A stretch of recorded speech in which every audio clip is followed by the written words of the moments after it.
Welcome to this special program of the Center for Security Policy, a briefing by several of our top experts on developments in Israel and in the Middle East more generally of grave significance and potentially ominous import, both for countries immediately involved and quite possibly for the rest of us as well.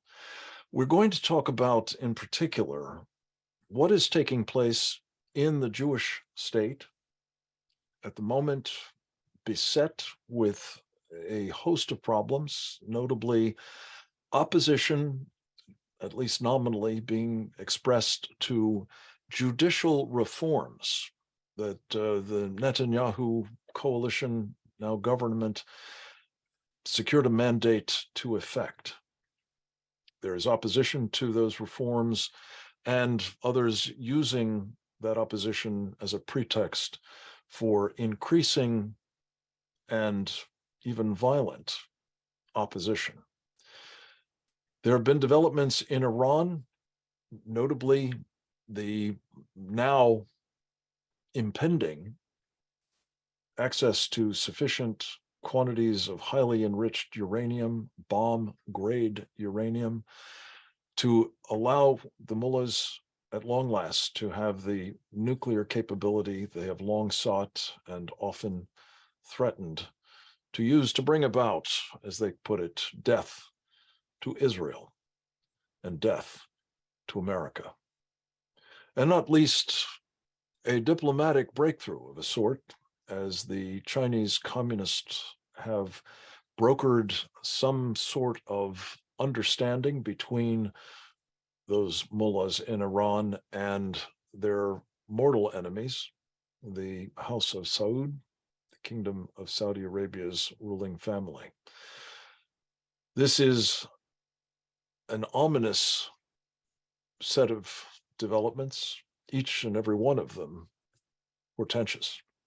But what we're going to talk about today is what they mean, especially coming as they do at the same time. Again, four nations like our valued friends in Israel, as well as our sometime friends in Saudi Arabia, others in the Gulf and beyond, as well as, of course, the people of Iran who are desperate to be rid of the theocracy that has misruled them for well over 40 years now and threatens the rest of us. To discuss these topics, I'm very pleased to have back with us once again our senior fellow and one of the great writers, commentators, and thinkers about the state of our own security here in the United States, but especially that of her adopted nation, the state of Israel. She hails from the United States, but and it has an abiding affection for it, of course, but is now an Israeli citizen. Her name is Carolyn Glick. She is the author of Shackled Warrior and the Israel Solution. She is a contributor to numerous outlets, including Newsweek and the Jewish News Syndicate. She has her own podcast television program, The Carolyn Glick Show, and is accessible, I believe, through carolynglick.com. We're always delighted to have her with us for her expert commentary, but most especially at a time such as this. Carolyn Glick, welcome back. Over to you. Thank you very much, Frank. Thanks for having this webinar and for asking me to participate, and it's very important. I would say just briefly, because I think there are a lot of issues to deal with here, and you laid out three of them.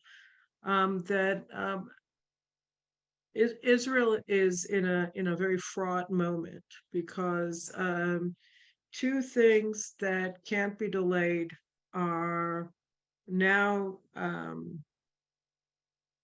happening, and both of them have to be dealt with, and they are I wouldn't say that they contradict one another, but each one in its own would have taken up the bandwidth, the entire bandwidth of most countries, and certainly of Israel's. And they also are at loggerheads with one another. Um, we in Israel, we've had for 30 years a situation where over the course of in a gradual way, and it's become more and more radical in the past several years. The Supreme Court and the Attorney General in Israel have been seizing more and more of the powers of the elected bodies of Israel, the Knesset and the government, and for themselves, and transforming themselves into these sort of what would you call it? Sort a an all-powerful body that's on top of the elected leadership of Israel, that adjudicates from the bench, that legislates from the bench, that issues executive orders from the bench, and the government and the Knesset have no option other than to obey. And none of this is as a result of a law that the Knesset passed. To the contrary, much of it is in contravention of standing laws. But the justices gave themselves the right to be the ultimate arbiters of what a law is.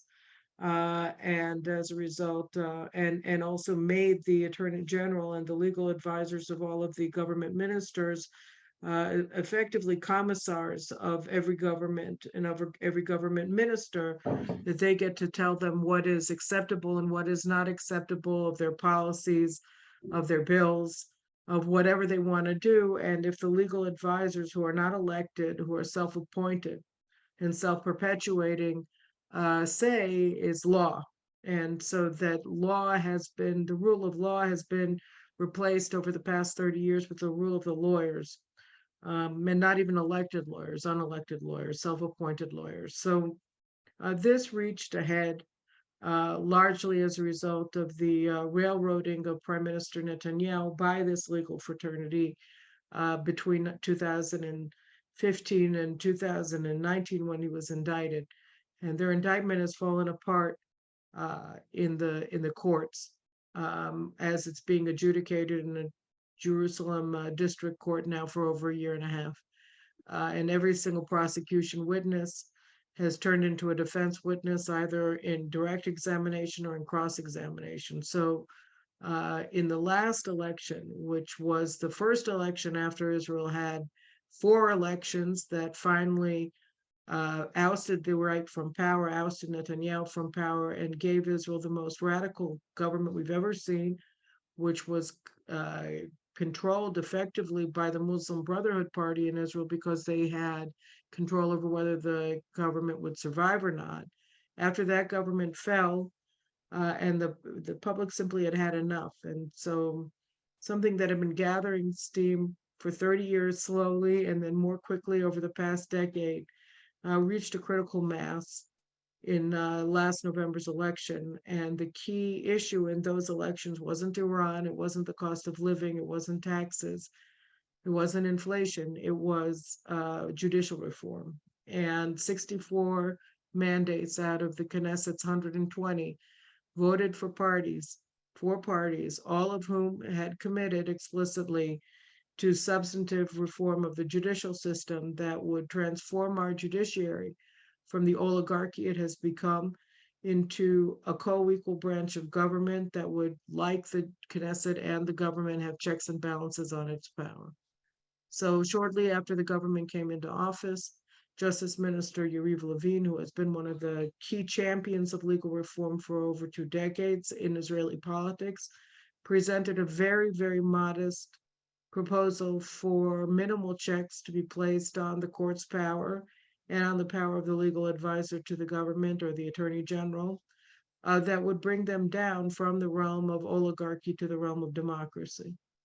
And the left responded, both the opposition inside of the Knesset and leftist activist groups on the outside, with the support, all but open support, of the Biden administration, in a spasm of violence and in actions on the ground that parallel almost one to one the actions that the Democrats and their supporters in the progressive movement carried out against Donald Trump and his government beginning on the day of his inauguration, where they dubbed themselves not the opposition, but the resistance, and so rejected the very legitimacy of the government. So, as a result, for the past 2 months, Israel has found itself in the midst, in the throes of the largest protest movement, the most well funded, the most expensive protest movement we've ever seen in our history, where you have swaths of Israeli society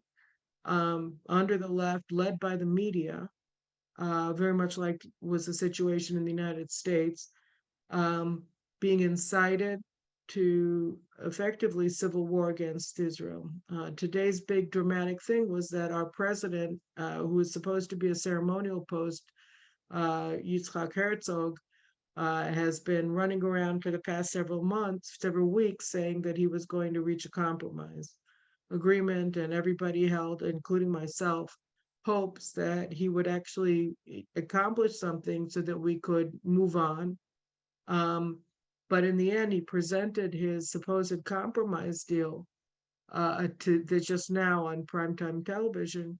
And unfortunately, the contents of the compromise that he presented wasn't the compromise at all. It completely rejected every single one of the government's positions and the Knesset's positions, and effectively adopted as a compromise all of the left's demands for the maintenance of the oligarchy, so that rather than tamp down what's happening in Israel, it may well uh, put more fuel in the flames of the fires that the left is setting. And so it was a very disappointing thing that he did this evening, and we'll have to see how this moves forward. And on the other hand, all of this is happening at a time of unprecedented security danger to Israel, both because, as you outlined, Frank, Iran, according to US sources, is 12 days away from independent nuclear capability, which is, of course, a joke. That means that Iran already has independent nuclear capability. The IAEA acknowledged that Iran, they found 84% purity enriched uranium in Iran. And I'm no expert, but I can't imagine that if you can enrich uranium to 84%, that you can't enrich it to 90%, which is weapons grade. At any rate, so Iran is at the threshold.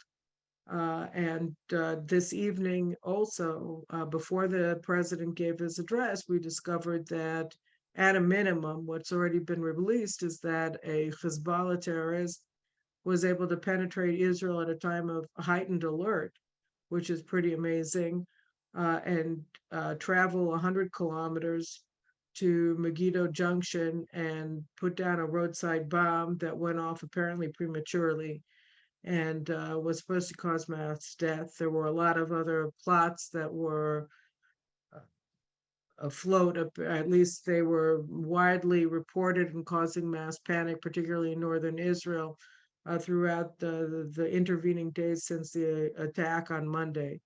But it works out that this terrorist had entered Israel on Saturday night. He planted his bomb that detonated on Monday, and it took the IDF several days, apparently, or at least over 24 hours to find him and kill him. So that's also a danger. Hezbollah has been threatening war.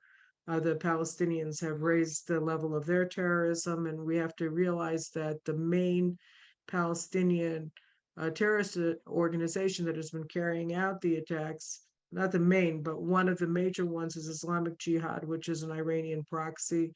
Hamas has also been carrying out terror attacks, and they're an Iranian proxy or agent at the very least. And Fatah is not alien to Iran either. So all of this is happening. The Palestinians, Hezbollah, Syria as well. I saw Assad is in Egypt, is in Russia today. And like you said at the outset, Saudi Arabia is normalizing its relations with Iran. Iran's national security advisor, whatever he was, that negotiated this deal with Beijing, apparently in either Bahrain or the UAE today. Um, so this is very troubling. And then finally, the last thing I'll say about that is that the Biden administration is both acting with utmost hostility towards Israel these days, in its kowtowing, a continued kowtowing towards Iran through Robert Malley, and through its very hostile posture on the Palestinians. And I'll just give you one example. The U.S. representative to the Palestinians here in Israel toured Jewish archaeological sites in Judea and Samaria this week with the representative for antiquities of the Palestinian Authority, and praised the Palestinian Authority, which is systematically destroying priceless Jewish artifacts, far more important from an international heritage perspective than the Bamyan statues that the Taliban blew up in 2001. And the U.S. is praising them for their, preservation of Palestinian heritage sites, which are actually Jewish heritage sites, and the Palestinian Authority is destroying them. So, that's just one example. Hadi Amar was here 2 weeks ago in perhaps the most hostile visit a U.S. official ever had to Palestinian areas, where he failed to condemn Palestinian terrorist attacks and attacked Israelis as if we were the terrorists. So, these are the positions of the Biden administration along a whole swath of issues. And the very agreement in Beijing is a testament to the downgraded status of the United States in the Middle East at this time. So all of this, all in all, is a very dangerous situation that we find ourselves in today. Well, and thank you so much for an extraordinarily wide-ranging treatment of the problem as seen from Israel at the moment. And as you've indicated, one that is being outrageously compounded by American policy at the moment. We're going to turn next to a deeper dive on Iran. It's been mentioned several times, of course, by me and by Caroline, but we have with us one of America's foremost experts on the nation, a man who served in a variety of capacities in the Defense Department over the course of decades of service in the Office of Net Assessment, the Office of the Secretary of Defense, and elsewhere, as basically the go-to guy on Middle East in general, is Iran most especially, also Turkey. His name is Dr. Harold Rode. We're very proud to have him as one of our partners in much of the work we do at the Center for Security Policy, including the author of books that we have published at the Center for Security Policy Press, among them one about the doctrine of militant Islam that is marching on as we speak. Harold Rode, it is great to have you with us. Your insights into both what is happening in Iran at the moment and to the extent you care to address it, this latest diplomatic foray by the Chinese involving both Iran and Saudi Arabia would very much be appreciated. Over to you, sir. Thank you, Frank.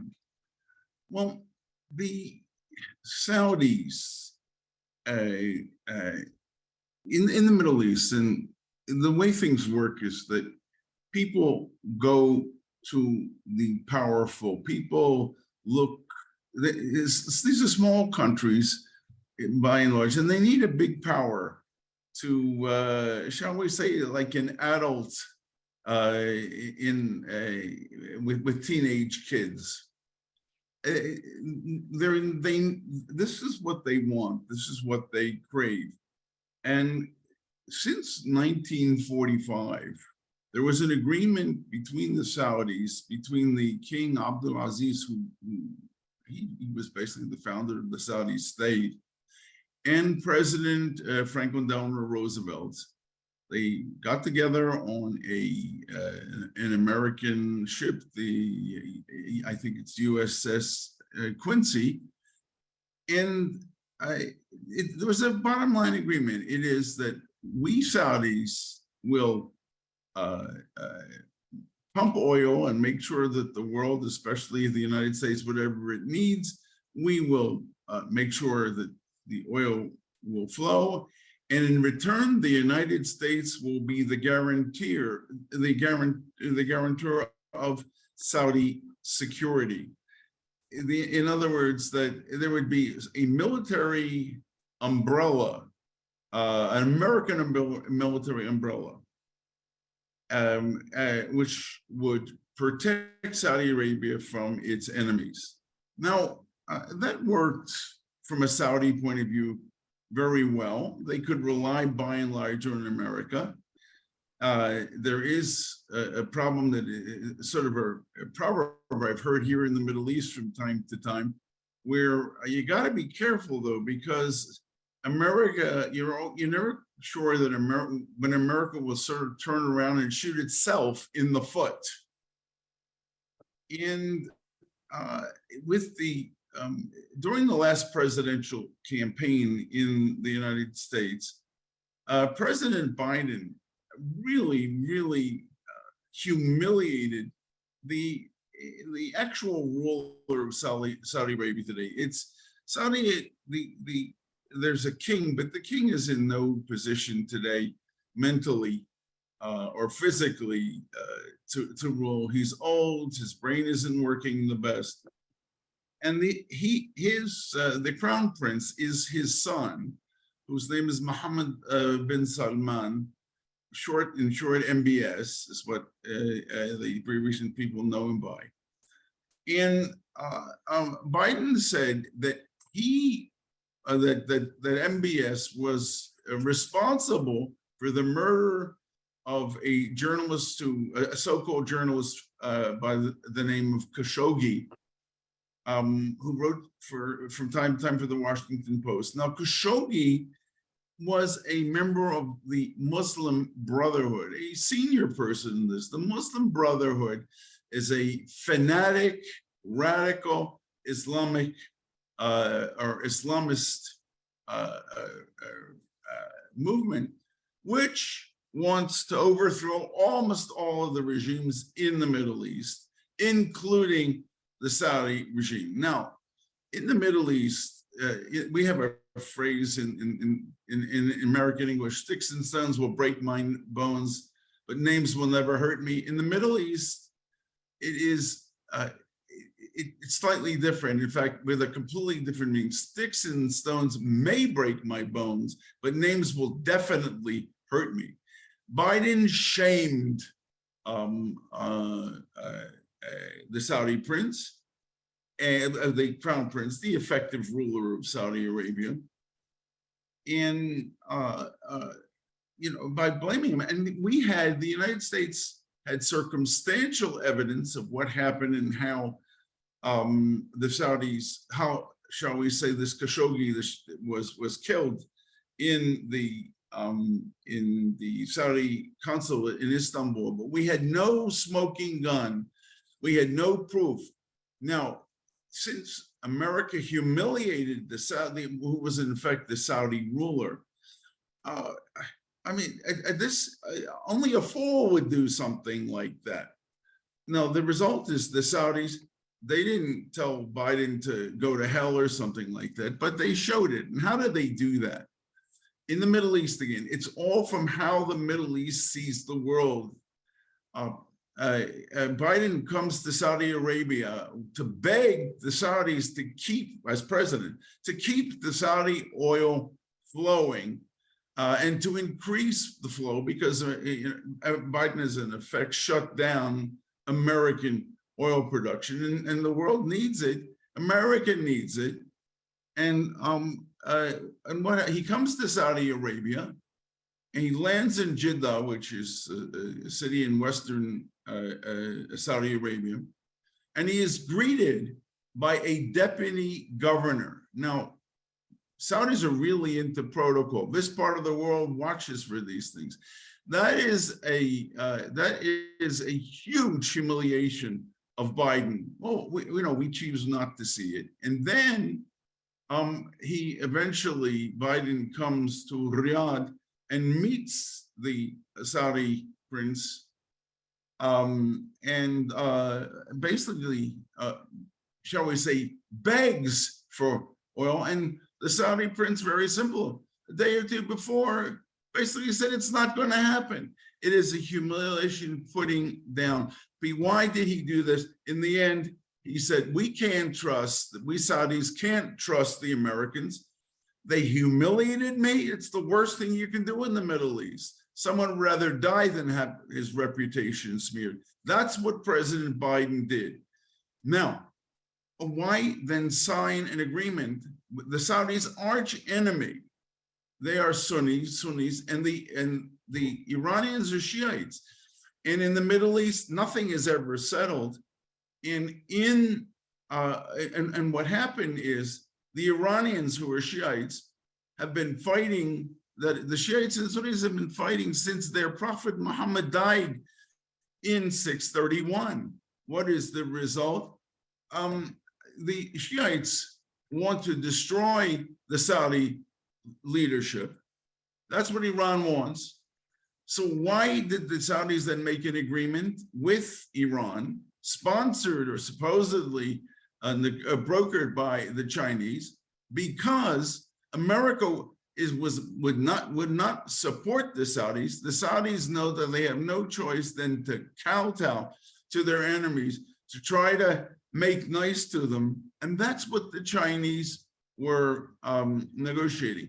This is basically saying, America, you've chosen to leave the Middle East. You don't matter here. We need protection. We'll go to China to get it. Now, China is allied with Russia. It is allied with Iran. And these are today, this alliance of China, Russia, and Iran is a real problem for the United States. The reason the Saudis, they didn't want to do this, but they had no choice. They couldn't rely on the American security guarantee that they had in the past. Now, I know a lot of this sounds a bit complicated from an American point of view, but maybe we could summarize how the Saudis, how the Middle Easterners are now seeing, they see American weakness. And the great Professor Bernard Lewis, who was in the late 19th century, excuse me, late 20th century and early 21st century, he was the greatest scholar, and he defined it this way. He said, America is in essence a harmless enemy and an unreliable ally. This is one of the most dangerous regions in the world. It needs a protector. America was that protector, and America is choosing just to say, oh, I don't want to be involved. And that, I mean, here we have the Saudis basically going to America's enemies, China, who wants to take over Taiwan, and with American weakness that America is showing around the world, America is actually increasing the odds that China could use a military force to take over Iran. Russia, I mean, Ukraine, for whether we like it or not, has become the big symbol of God knows what. Who invaded Ukraine? Russia, and they're the ones who in the Middle East now are becoming the strongest force, because America is choosing to just to collapse. Now, Dr. Rohde, thank you. This is a lot of food for thought as well. I want to make sure that we have a little time for Q&A. So let me turn next to our final speaker, Dr. David Wormser, the Director of the Middle East Program at the Center for Security Policy. He has been with us in all of our presentations in the past few months as these problems have been, well, metastasizing.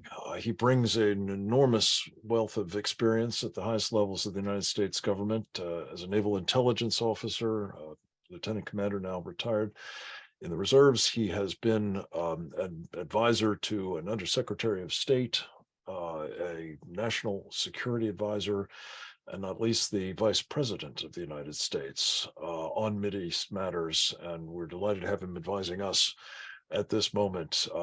I would invite you in particular, David, to speak about these developments inside Iran itself, notably, where the nuclear gambits the United States government continues to pursue in the person of Robert Malley with the mullahs, as well as the Saudi modus vivendi, and how this impacts the efforts of the people of Iran to free themselves from the mullahs and their tyranny. But the floor is yours. Take it where you will. Sure. So I'll start quickly with Iran. First of all, just as, and I'll get back to this, everything Carolyn said and everything Harold said, I think is completely accurate. So I'll build on that a little bit, but at the moment, let me say something about Iran. I think if you read the tea leaves of the American administration statements and various signalings, the United States is beginning to come around to the idea that it can live with Iran as a threshold state, namely that it accepts the fact that Iran has an inherent capability for a nuclear arsenal. It just believes that it hasn't crossed the threshold of making the decision to actualize that threshold, and it's willing to accept that as a reality. In other words, in some subtle way, not so subtle way, the United States is allowing Iran to go where we have formally, I'm not saying practically, but formally allowed Israel to go. Israel's a unique circumstance. It was a negotiated out understanding before the Non-Proliferation Treaty was a treaty that was in effect, and that Israel agreed not to be grandfathered in for their nuclear capabilities. But the bottom line is Israel agreed not to be the first to introduce nuclear weapons to the Middle East, which means, whatever it means. But theoretically, what it means is that Israel has the full capability, but it is latent. May a screwdriver away, some have called it, who knows what it is. But we're in essence beginning to allow Iran to approach that line, which raises the next question, because we know in the Obama administration, the same crowd of actors at the Non-Proliferation Treaty stabbed Israel in the back and violated decades of understandings that go way back to the very beginning, before the NPT with Israel. They violated understandings that the United States will not cross Israel on its nuclear program, in exchange for which Israel doesn't go public. And Israel's upheld that, and it gave up some real things, apparently, because of that. The United States in the last decade, under the Obama administration, stabbed Israel on the back on those agreements, and essentially started through the Non-Proliferation Treaty talking about a nuclear weapons-free zone in the Middle East, and essentially therefore challenging Israel and its potential nuclear capability. So what we have here, in my view, is the United States is slowly moving toward an extremely dangerous and hostile policy toward Israel, which is essentially to tee it up for a grand bargain that Iran is a latent but not demonstrated nuclear power, and Israel is a latent but not demonstrated nuclear power, and in a sort of parallelism, tell both, really the only solution to this is a nuclear weapons-free zone in the region, which of course in the end turns into an anti-Israeli policy, because they're the ones who are really the only ones who have any legitimate need for nuclear weapons, being that they are a very small country in a very large and hostile region. They're also the only country that is threatened with elimination and extermination by any of its neighbors. So, the same reason the United States essentially maintained an absolute policy of not giving up our nuclear weapons, not even giving up the right of first use throughout the entire Cold War, because we knew that was where we had sort of an existential necessity. So I see the Iranian nuclear situation where, as bad as it looks, it's going to get even worse. And it's going to get worse driven by American power. One more thing, the abuse of American power by the current administration. One more thing I would add to that is China and the China angle. This deal between Saudi Arabia and Iran was brokered by China. And China, if you've heard their statements over the last 4 years, have very much focused on this idea of a nuclear weapons-free zone in the region.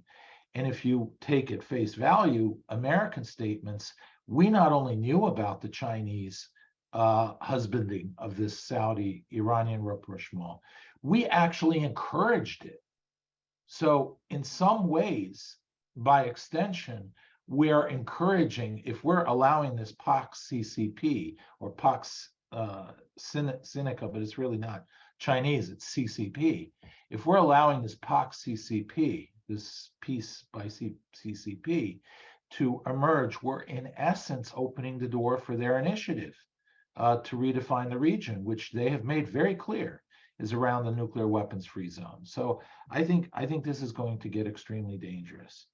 Now, about I don't have much to add to Harold about Saudi Arabia. He pegged it. That's exactly the way the Saudis think, and that's exactly, in my view, how we have to read it. We are the strong horse for the last 100 years, or Britain and then us are the strong horse for the last 100 years. Saudi policy has been living under the umbrella of that strong horse, and we are now turning hostile to their interests as well. We tried to essentially bring down the government in the first year of the Biden administration. They're turning to others. They have no choice. Now, about what Carolyn says, I think this is really in many ways one of the most dangerous circumstances that I could have imagined. I was quite frankly disappointed with what the president of Israel said tonight, because it really didn't materially change any of the problems with the current structure of Israel's judiciary, which is a distortion that is now really ranging into a judicial tyranny, where the government of Israel is reduced to an advisory body. But I believe the right now, while I don't believe they can really accept this proposal, I think the right now has to fundamentally seize the initiative. And I think the initiative will come from a realization of what this really is. This is no longer a debate over the judiciary. And in fact, it is not a debate over any policy. And I think also in the United States, the debate over what we're doing wrong in the Middle East is no longer a policy choice. I think we're talking about a fundamentally different way of looking at the world, frankly, a hostile way of looking at the world to what are traditional American values and traditional American structure in the world that is harbored by this administration and has quite a bit of following in Israel. And the following in Israel has essentially managed to maintain its authority over the state of Israel and expand it into a quasi judicial tyranny through the judiciary. So I think what we're really dealing with is a vision of the world. And in this particular case, I think the vision of the world is splitting America, it's splitting Israel, it's splitting the West. And the left is no longer liberal. Namely, they no longer believe in the freedom of elections. They don't believe in elections mattering anymore. They believe that there is a moral objective that a narrow group of elites can define, that they are above the people. The people are deplorable in one country, called bizarre in another. There's a number of different ways these things are called, the ugly populists in Europe. But bottom line is, the left is saying that the people of these countries, whether Europe, Israel, United States, are too primitive to maturely run their democratic state. and that therefore the voice of the people, which is the sovereignty of Parliament, Parliament emerges as the voice of the people, is no longer safe. You cannot allow the people to essentially have their voice anymore, or they can use it as sort of a safety valve on a pressure cooker. But God help us if the people actually have power through their representatives. So I think what we have now is an illiberal left emerging that is willing to launch sort of a global civil war on some level, and burn down the governments in the countries they're in order to ensure that their power is either secured or preserved. And I think that is the real story of what is now happening in Israel. And I think if the right in Israel has done a mistake, it's that it hasn't strategically understood how profound a threat this is. They don't understand that the revisions made by the Aharon Barak court over the last 40 years have fundamentally, were a revolution. It's not a judicial revolution, it's a societal revolution. It has made Israel into really the dream palace of far left European progressives, a structure of courts that even Europe has rejected, or most countries in Europe still have not ratified. And the reason and the big problem with this is that essentially the right in Israel must turn this upside down and outright say that there is a fundamental civilizational aspect to what the left in Israel has done through this judicial revolution over the last 40 years that is fundamentally at odds with the foundation of the creation of Israel as emerging from the British colonies and all the concept of rights and freedom that emerges from countries that are grounded to the British system, which includes the United States. So we should call it really the American-British way of looking at rights and freedom. This is a fundamental attack. The Barak Court was a fundamental attack on those concepts of rights and laws that come from them. And the right in Israel, I think, needs to step back and go on the strategic offensive by outlining the fact that their concept of rights, the underlying structure of what they're trying to get at, is really an American-British type structure based on fundamental British and American values that are legitimately precedent in Israel because Israel emerged from the British colonies. So I think the Israeli reform camp really has to now launch a strategic response. Until now, the reform has been a good faith effort, in my view, to fix the system based on the idea that the other side had a flawed understanding of how law should work, and that therefore one can repair it through these various fixes. But this is basically, at the end, fire brigade work against a strategic attack. And the right has to seize the strategic initiative. But what Israel is facing, what the Israelis are facing, is only a small chapter, in my view, of what is emerging as a much, much larger and much more ominous development in the West as a whole. I think that Frank's signal was lost. So for the moment, I'll step up and moderate. But first of all, I will give Carolyn a chance to respond, and then Harold, and then we can go to questions. So Carolyn, what your thoughts on what everybody else said, and any additional thoughts? I think it's important to underline a couple of things. One is that I'm very disappointed with what the Saudis have done. I understand what propelled them to do this. They were betrayed by the United States, but it doesn't bode well for the future of the Abraham Accords, and that also is something that we shouldn't we shouldn't paper over. I mean, I don't know. I would like to believe um, that their intentions are good and that they are in a pickle because the United States put them there with the Khashoggi killing. Excuse me, I have a cold, but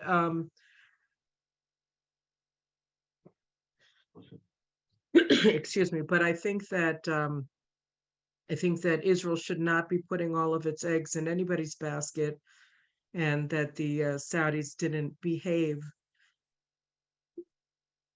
as we would have hoped that they would. And I think that that's one important point. Another important point is that we are very much in a bind right now, and we have to.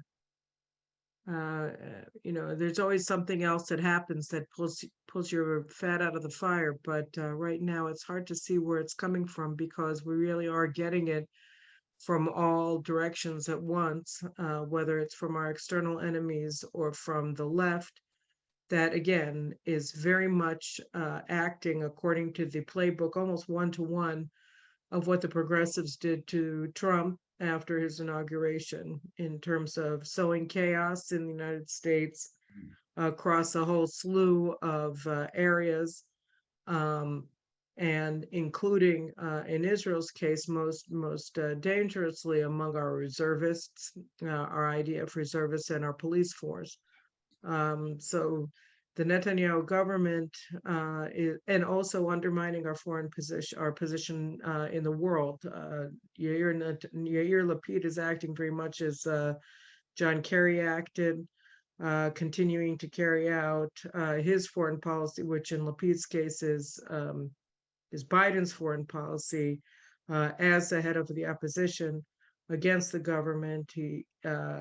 And we've seen actions by others in the opposition going onto CNN and trash talking the government and the judicial reform packages, and Lapid trying to undermine everything that Netanyahu is doing in the international arena, whether it's through his visit to Rome last week or his visit now. He just took off for Berlin.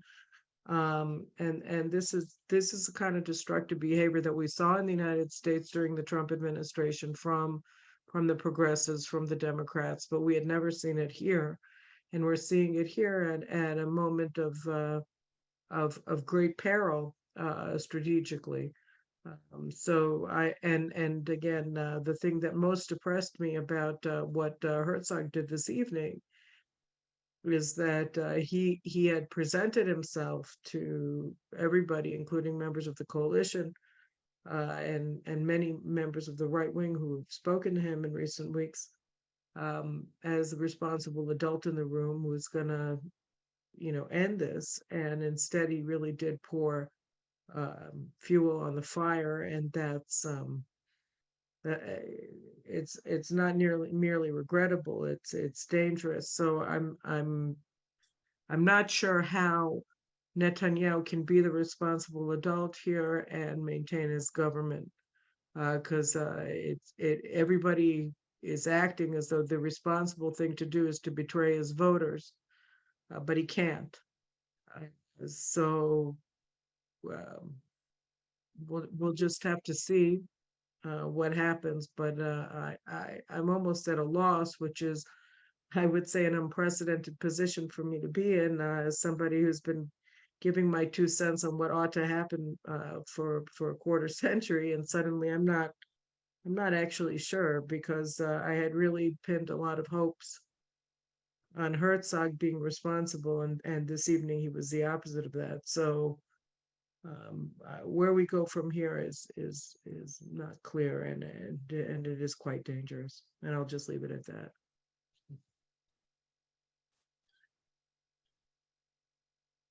Harold, your thoughts on both Well- Saudi Arabia and Israel? You are in Israel, so you have firsthand experience as well at this point. Well, in the Middle East, when people detect weakness, they pounce. Now, because of what the Saudis did vis-a-vis Iran, it was understood in the Arab newspapers all over the place that this is a serious blow to Israel. And in the Middle East, when someone appears weak, they hit. Now, in the last few days, Hezbollah, which is an Iranian fifth column in Lebanon, is in essence the Iranian military, a branch of the Iranian military in Lebanon. One of its people crossed the border, one of its terrorists, and managed to go 60 miles inside of Israel. And I obviously don't know what's in his mind or in the Nasrallah, who's the head of Hezbollah in Lebanon, which is again their Iranian pawns. But since they sense Israel's weakness internally by the basically the revolt of the elite supported by in this case the United States and Europeans, and I can't imagine that Hezbollah would have sent the terrorists or a lot of terrorists, one of their own, to cross into Israel with the goal of having a huge explosion.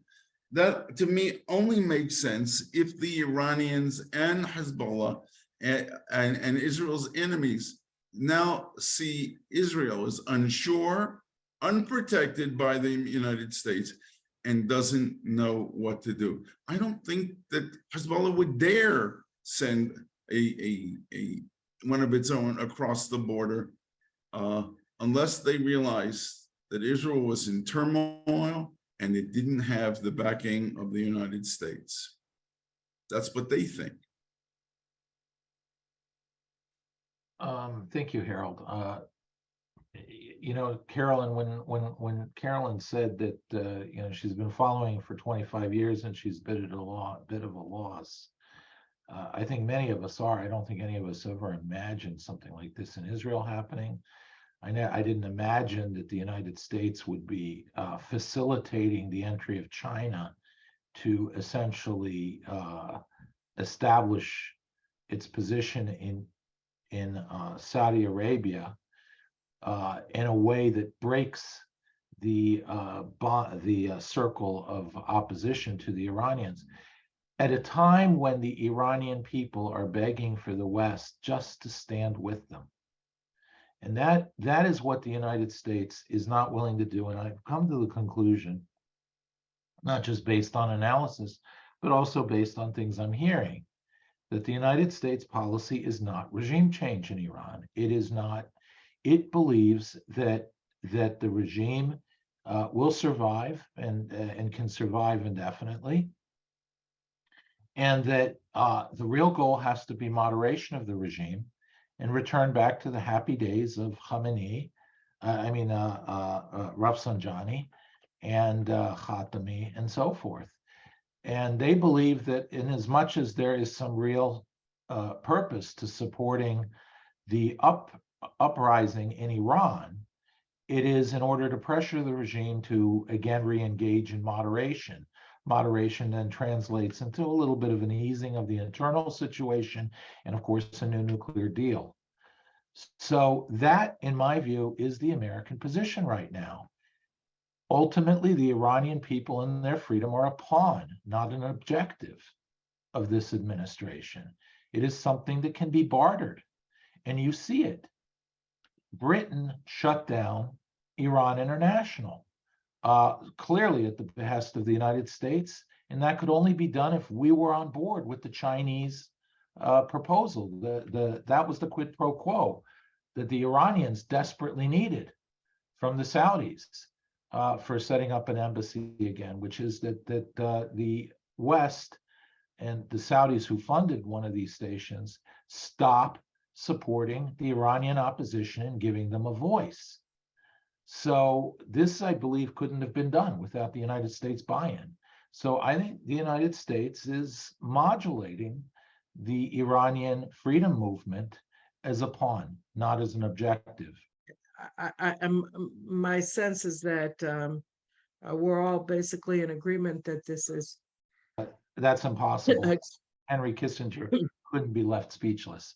So, any rate, I am at a lot, but I think the key point here is the United States is hostile. It's hostile to virtually every idea and ally that the United States has amassed since World War II. And it is actively undertaking policies to destabilize, isolate, and undermine our allies. This is the summer of 2020 applied to foreign policy.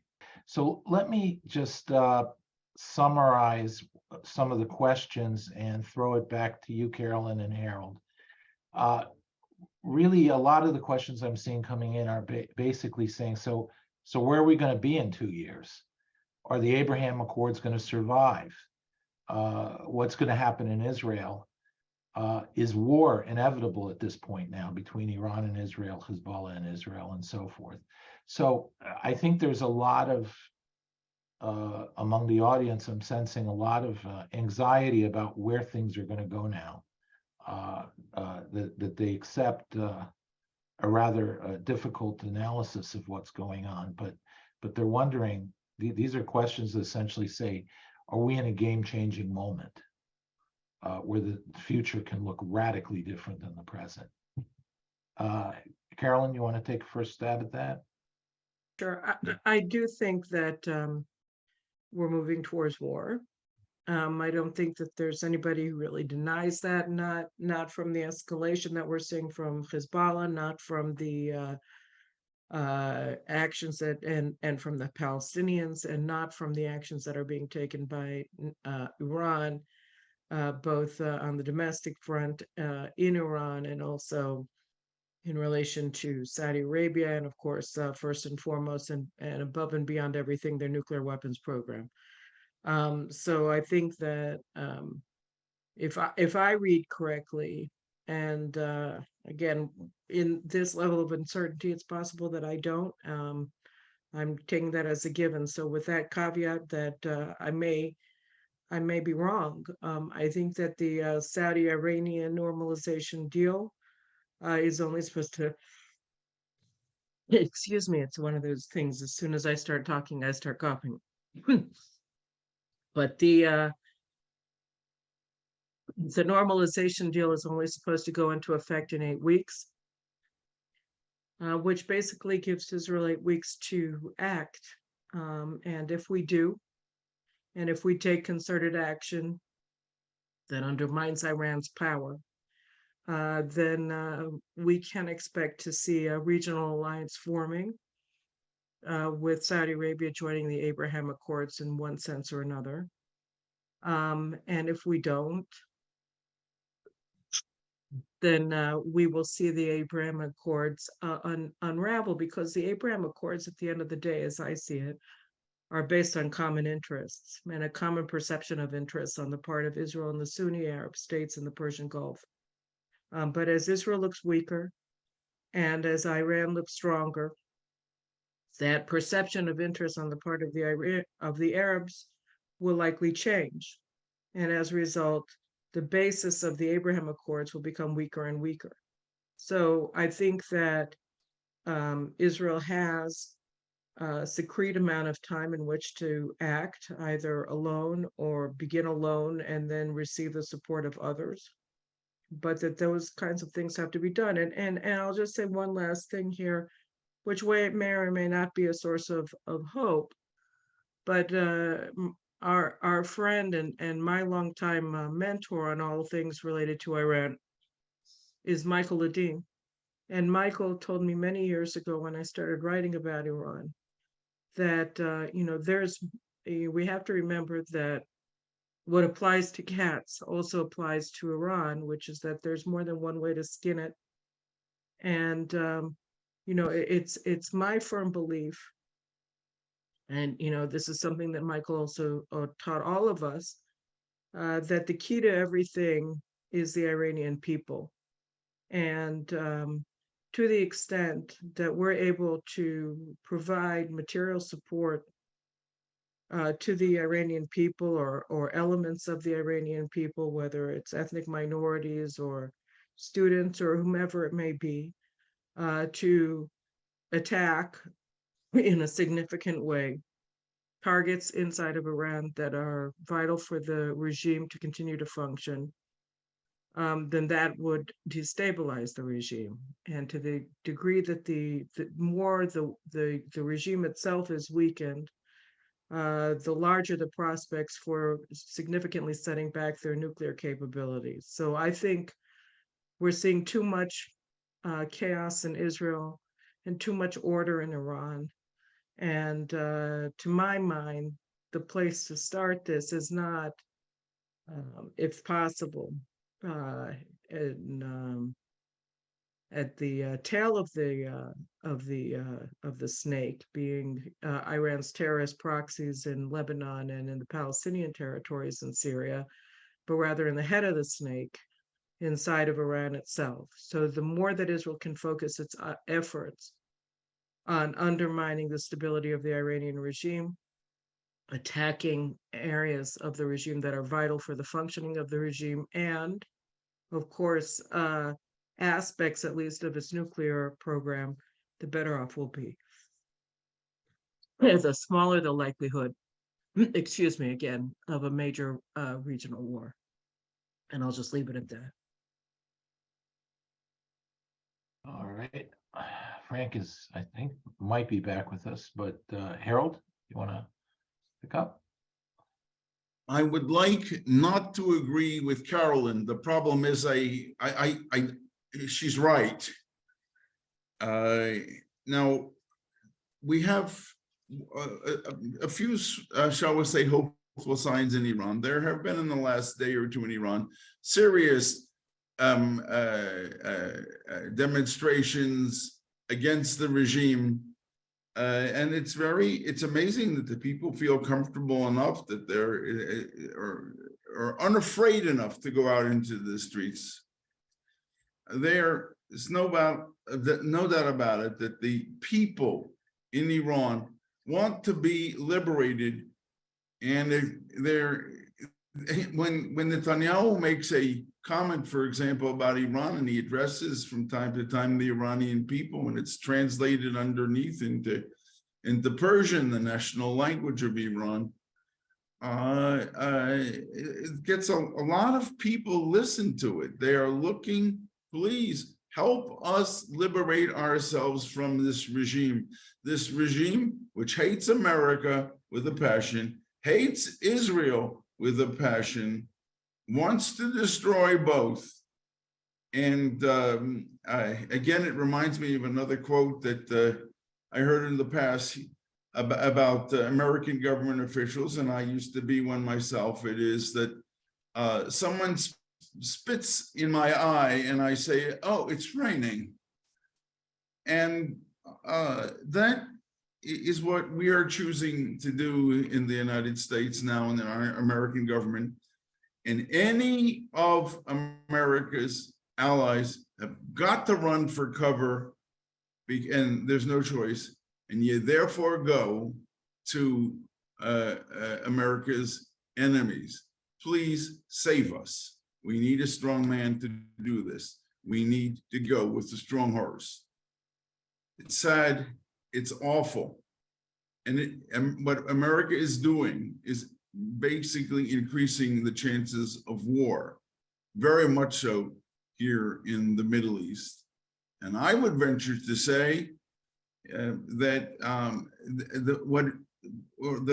all of America's enemies in other places in East Asia, and I'm not an expert there, that I've spent some time in China lecturing, is they will interpret American weakness, indecisiveness as their chance to accomplish their goals. Taiwan, whatever. And so many of these countries in East Asia, there is an American alliance without America. Japan, South Korea, Australia, Vietnam, India, the Gulf states, which are part of the Abraham Accords, Israel. want American leadership. They're begging for America to lead this alliance against the forces of totalitarianism, against evil. And America is other occupied with things like what's it called, equity, and boys can be girls, girls can be women, instead of taking its national place as leader of the world. Thank you, Harold. Again, I agree. One last thought on the Abraham Accords, and it relates both to what Carolyn said and what Harold said. When you look around the world, there's an absence of American power, and the absence of American power is deliberate because, or sometimes even the self-inflicted sabotage of American power and allies around the world. So what's happened is you've seen alliance structures form all over the world that are momentary replacements for American power, maybe not fully adequate, but they're there. China and Japan are talking, I mean, Japan and India are talking a lot, South Korea.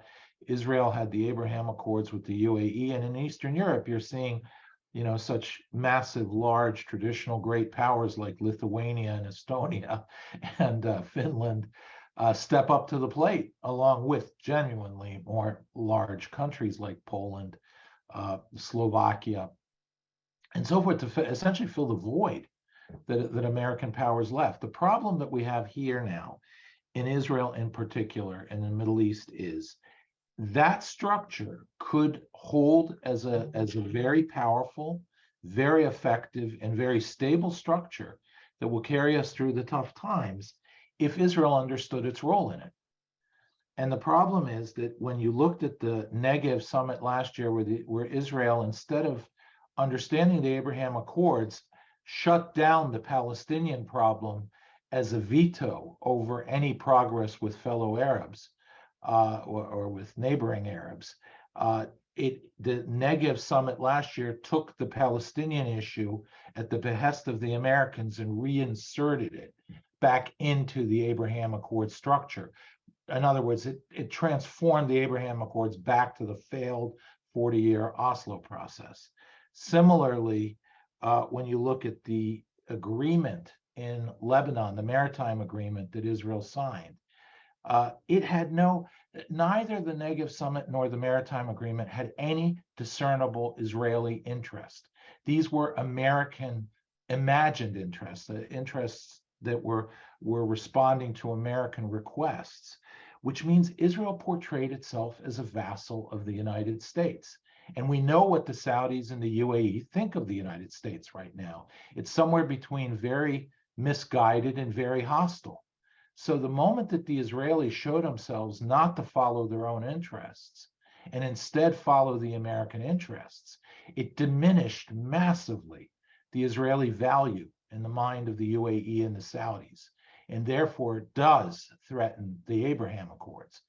If Israel reasserts its power, takes the lead in the region against Iran, and becomes again shows more fidelity to its interests, I think the Saudis and the UAE would much prefer to have them be the replacement strong horse right now, and the Abraham Accords will be strong and will survive.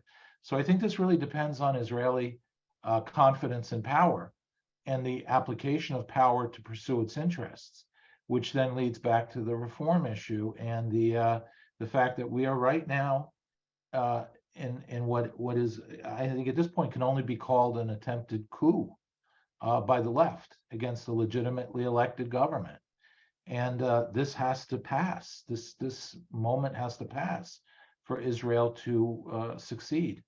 So it all sort of is intertwined, and unfortunately, the United States is simply on the wrong side here, and that is what is the most painful element to watch at this point. I think we're out of time. We actually ran over, but I want to thank everybody. I want to thank Carolyn and Harold and Frank for coming together to discuss these issues.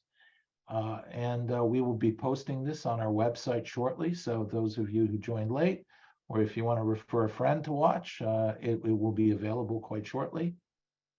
And I thank everybody for participating, and I thank the audience for bearing with us for the late start. We had a number of issues, including events on the ground that justified our being late, but we know that's a disruption, and we don't want to do that again. But at any rate, thank you for bearing with us. So thank you, and goodbye from here.